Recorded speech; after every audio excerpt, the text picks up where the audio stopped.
रात के अंधेरे में एक पुराना और वीरान घर एक साए की तरह सुनसान रास्ते पर खड़ा था। गांव में लोग कहते थे, इस घर में भूतों का राज है। कोई भी यहाँ ज्यादा देर नहीं ठहरता था, क्योंकि जो भी वहां जाता वह किसी न किसी मुसीबत में गिरफ्तार हो जाता। रेहान, जो एक नौजवान था, हमेशा भूत प्रेत की कहानियों को मजाक समझता था। वो एक बहादुर और निडर इंसान था। एक दिन जब उसके दोस्तों ने इस वीरान घर का जिक्र किया, तो उसने चैलेंज कबूल कर लिया कि वह एक रात इस घर में गुजारेगा। अगले दिन उसने वहां जाने की तैयारी की और शाम होते ही निकल पड़ा।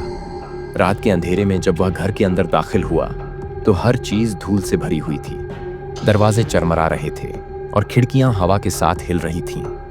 अंदर का माहौल अजीब था, जैसे सदियों से यहाँ कोई नहीं आया।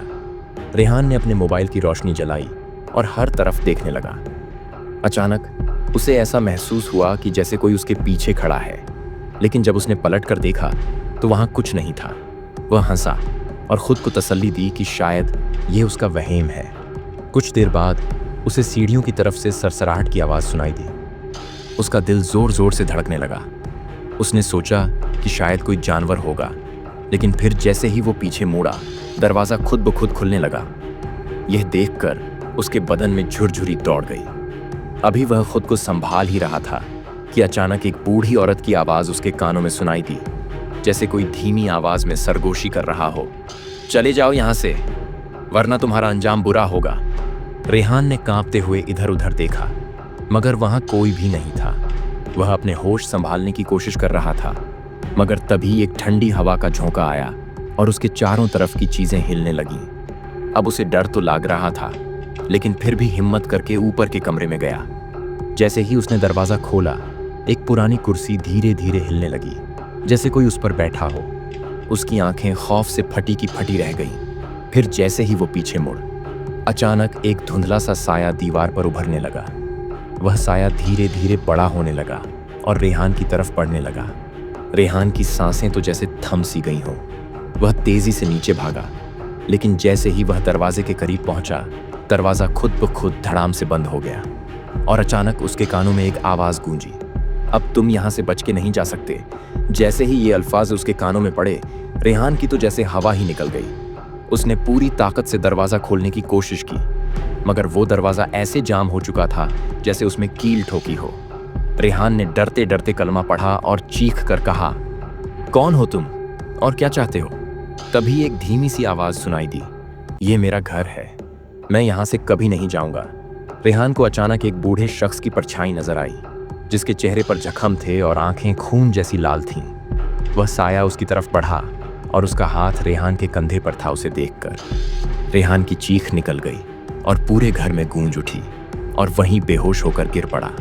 सुबह जब गांव के कुछ लोग वहां पहुंचे, तो रेहान बेहोशी की हालत में दरवाजे के पास पड़ा था।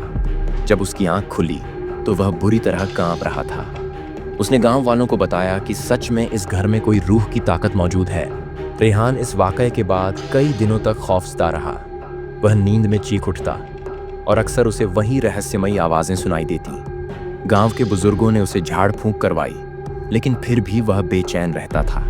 अब रेहान को यह जानने की शदीद ख्वाहिश थी कि आखिर इस वीरान घर में ऐसा कौन सा राज छुपा है।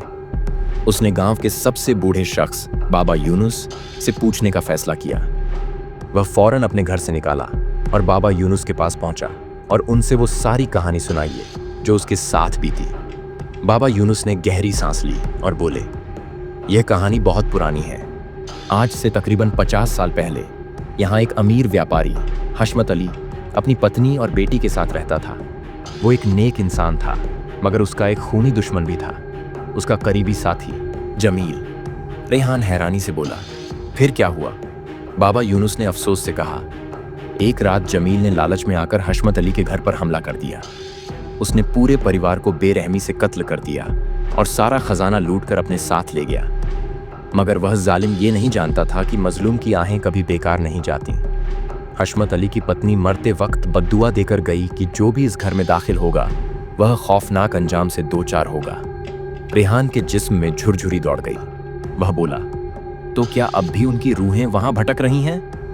बाबा यूनुस ने गहरी नजरों से उसे देखा और बोले, कहा जाता है कि हशमत अली की रूह आज भी इस घर की हिफाजत कर रही है ताकि कोई दोबारा ऐसी गद्दारी न कर सके। रेहान का तजस्सुस और भी बढ़ गया। उसने फैसला किया कि वह दोबारा उस घर में जाएगा, मगर इस बार वो अकेला नहीं था। उसके साथ उसके 2 करीबी दोस्त फहद और कामरान भी थे। तीनों रात के अंधेरे में घर के अंदर दाखिल हुए। घर के अंदर वही पुरानी सी हालत थी, खामोशी, धूल से भरे कमरे और वही टूटी फूटी चीजें। जैसे ही वो सीढ़ियों की तरफ बढ़े, अचानक एक दरवाजा खुद ब खुद जोर से बंद हो गया। तीनों दोस्त चौंक गए। यह हवा से हुआ होगा, फहद ने घबरा कर कहा। कामरान ने टॉर्च का रुख एक पुरानी तस्वीर की तरफ किया। तस्वीर पर हशमत अली और उसकी फैमिली की झलक थी, मगर अचानक तस्वीर में एक धुंधला साया नजर आने लगा। रेहान बोला, कुछ गलत हो रहा है, हमें एहतियात बरतनी चाहिए। जैसे ही तीनों ने पलटने का इरादा किया, एक ठंडी हवा का झोंका आया और अचानक एक साया सीढ़ियों पर उभरने लगा। वही डरावनी लाल आंखें, वही कांपती हुई आवाज। तुम्हें यहां नहीं आना चाहिए था, रेहान ने हिम्मत करके पूछा। कौन हो तुम और क्या चाहते हो? साया करीब आ गया और बोला, मैं वही हूं जिसके साथ गद्दारी की गई थी। ये मेरा घर है और जो भी यहां आएगा उसे सजा मिलेगी।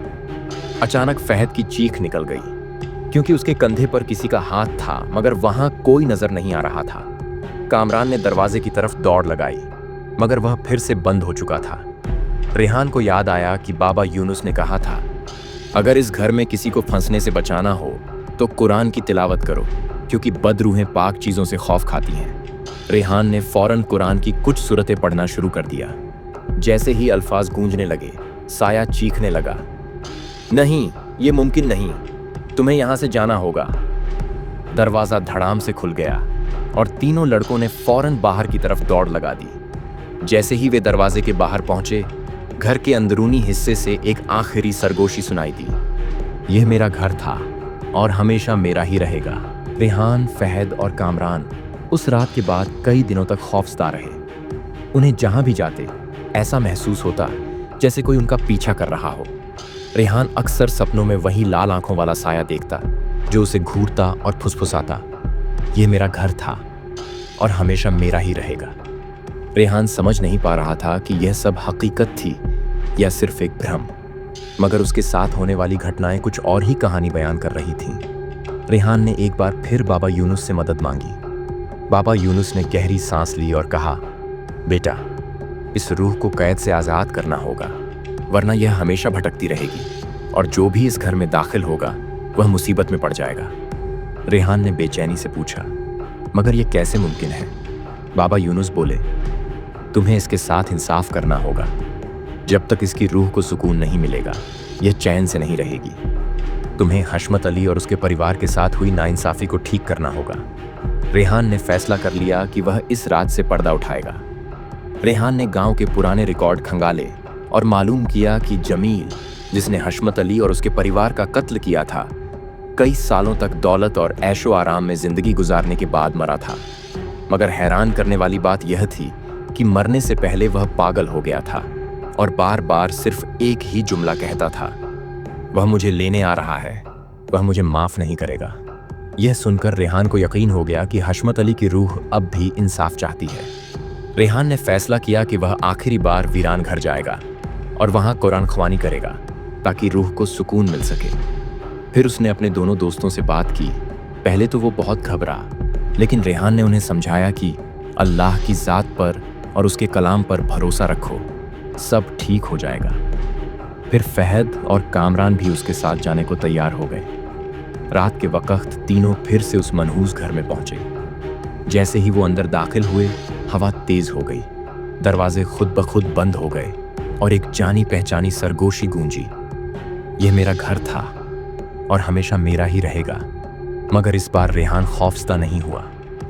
उसने ऊंची आवाज में सूरह यासीन की तिलावत शुरू कर दी। जैसे जैसे आयतें गूंजने लगीं, घर के अंदर अजीब हलचल मच गई। दीवारों पर मौजूद साए तेजी से हिलने लगे और एक दिल दहला देने वाली चीख पूरे घर में गूंज उठी। रुक जाओ, मैं यहां से जाना नहीं चाहता, मगर रेहान लगातार तिलावत करता रहा। अचानक कमरे के बीचों बीच एक धुंधली शख्सियत उभर आई। वो कोई और नहीं बल्कि हशमत अली की रूह थी। उसका चेहरा उदास था, आंखों में दर्द झलक रहा था। रेहान ने नरमी से कहा, तुम्हारा बदला पूरा हो चुका है। जमील अपने अंजाम तक पहुंच चुका है। अब तुम्हें सुकून मिल जाना चाहिए। रूह ने कुछ देर रेहान को देखा, फिर आसमान की तरफ नजरें उठाईं और धीरे धीरे रोशनी में बदल गई। अगले ही लम्हे घर के अंदर सब कुछ रुक गया। तेज हवा थम गई, साए गायब हो गए और हर चीज पुरसुकून लगने लगी। ऐसा महसूस हुआ जैसे घर अब आजाद हो चुका है। अगली सुबह गांव वालों ने हैरानी से देखा कि वह घर जो बरसों से खौफनाक और मनहूस दिखता था, अब एक खूबसूरत घर की तरह नजर आ रहा था। न कोई डर, न कोई साया, न कोई अजीब आवाज। बाबा यूनुस ने मुस्कुराकर कहा, तुमने उसे आजाद कर दिया बेटा। अब यह घर किसी के लिए खौफ की निशानी नहीं रहेगा। रेहान ने राहत की सांस ली। उसने सिर्फ एक पुरानी दास्तान को खत्म नहीं किया, बल्कि एक भटकती हुई रूह को भी उसके हक़ तक पहुंचा दिया था। अब यह वीरान घर हमेशा के लिए खामोश हो चुका था। तो दोस्तों, हमारी ये कहानी आपको कैसी लगी? कमेंट में ज़रूर बताएं और ऐसे ही मज़ेदार और इंटरेस्टिंग हॉरर कहानी सुनाने के लिए हमारे चैनल को सब्सक्राइब ज़रूर करें। इनक्रेडिबल स्टोरीज फॉरएवर, जहां मिलती है आपको अनसुनी और रहस्यमयी पूरी सरार कहानियाँ।